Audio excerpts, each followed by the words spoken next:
Hello and welcome to Currency Point, presented by me, Evan Lucas, for FP Markets. As always, please for a very good read through of the disclaimer on screen.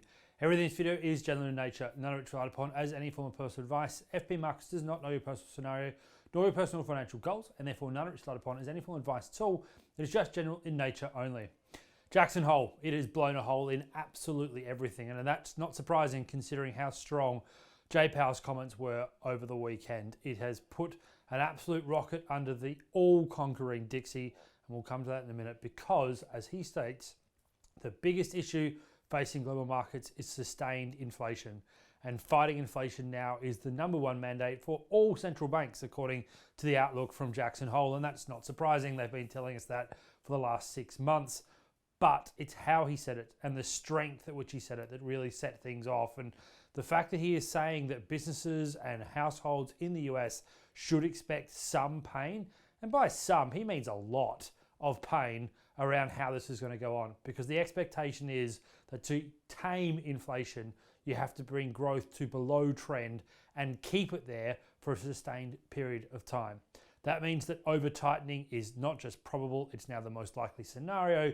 It also suggests that the rate rises that are coming for September, November, and December will be at the top end rather than the bottom end of expectations.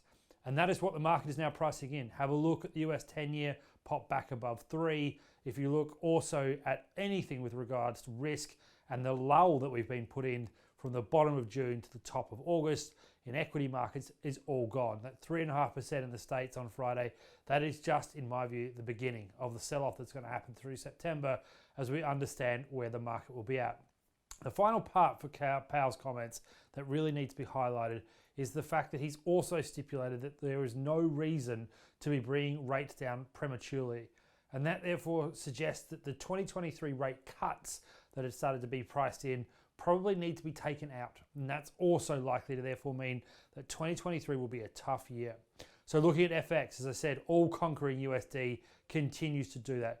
Euro dollar went back above parity, but that was completely blown out of the water by his comments.